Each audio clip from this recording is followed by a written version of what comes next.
अस्सलामुअलैकुम मारका, मैं मलिक नसीम अब्बास नासिर कलवाड़ ते तुहाडा अपना चैनल द वॉइस ऑफ कलवाड़। यार असल रोला है भी मैं बंदा भी जांगदा मूँ लिखारी भी पंजाबी ज़बान दा हम जंग दी ज़बान पहली नसरी किताब भी मैं लिखी, कोशिश की भी अपनी माँ बोली नूं पेड़े च लै आइए, लोग उन्होंने पढ़ें, लोग उन्होंने सुनें, सारे असी बोलीए। लेकिन साड़ी ज़बान नाल ते इस माँ बोली नाल ये दराओ अस आप करेंदे रहे उसे भी असी इनू लतीफ़ियां विच ते असी इनू ड्रामियां दे विच सिर्फ लिया के ते अपने आप नू मतलब हसन खेडण दा बहाना बनाई रखिया। जबकि ये जिहड़ी ज़बान आई ये तो बड़ी प्यार करने वाली ज़बान आई, ये सूफियां दी ज़बान आई, बड़ी ढाडी मिठी ते बड़ी सोहनी ज़बान आई। सानू ये डर लग गया ढेर सारे अजे बंदे जिहड़े माँ बोली दे नाल बड़ा प्यार करेंदे तो ये चाहते भी हैं भी जंग की ज़बान लोगों ताईं अपड़े भी कितना इंज ना होवे बई आ जिहड़ा सानू अंग्रेज़ी वाला दौरा पिया वदा है तो जिहड़ी उर्दू साढ़े गल आई वधी है। ठीक है, साड़ी अपनी ज़बान हुई, साड़ी माँ बोली पंजाबी है, साड़ी कौमी ज़बान उर्दू है, साडा अदब साझा अदब भी है, असी बड़े प्यार नाल च लैने हैं। लेकिन इस दे बावजूद असी इस ज़बान तो बड़ा दूर रहे तो मैं बाकी सारियां शैयां सोच समझ के ये अज एक फैसला किया है बई जिथे असी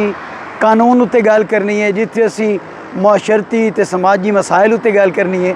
उत्थे असी क्यों ना उस सारियां गल्लां दे विच अपनी माँ बोली ने भी उत्ते लै आवीए। यार माँ जिहड़ी है ना, माँ ये डाढा सोहना लफ्ज़ है। अल्लाह साईं भी आखदा भी मैं तुहाडे नाल 70 मावां जितना प्यार करे ना, इहदा मतलब है माँ जिहड़ा है वो एक अजिहा नुकता है जिहदे तो इंसान नूं ताकत लभदी ते माँ बोली जिहड़ी है उदी तो बात क्या ही बात है। बहरहाल अज तो मैं ये शुरू करेंदा पिया बई असी कानूनी मामलात ते भी मुआशरती मामलात ते भी दूइयां ही सारियां गल्लां दे उत्ते असी पंजाबी च गल कीती कि असें खास तौर ते जंग दी ज़बान विच क्यों जू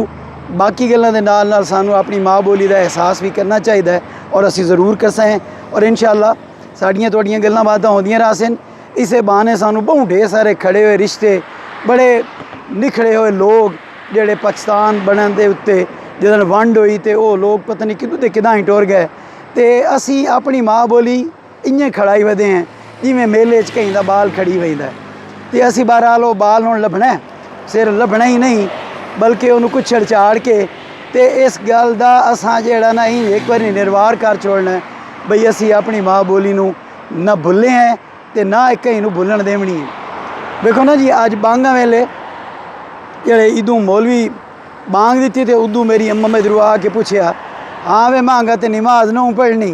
तो मैं ही बिस्मिल्लाह करके उठी बैठूँ तो मैं आख्या जी मैं जाग गया तो मैं वो वज़ू करन वहींदा पिया तो अम्मा अपनी नमाज दे टुर गई तो मैं अपनी नमाज दे टुर गया। जिसले नमाज पढ़ के वेल होया तो मैनू ये सोच आई भी मैनू अज ये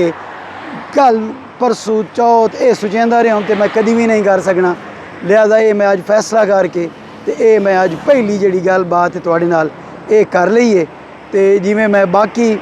बड़े बाऊ शाऊ बन के तो पेंटा शैंटा तो टाइयां शाइयां ला के काले कोट वालियां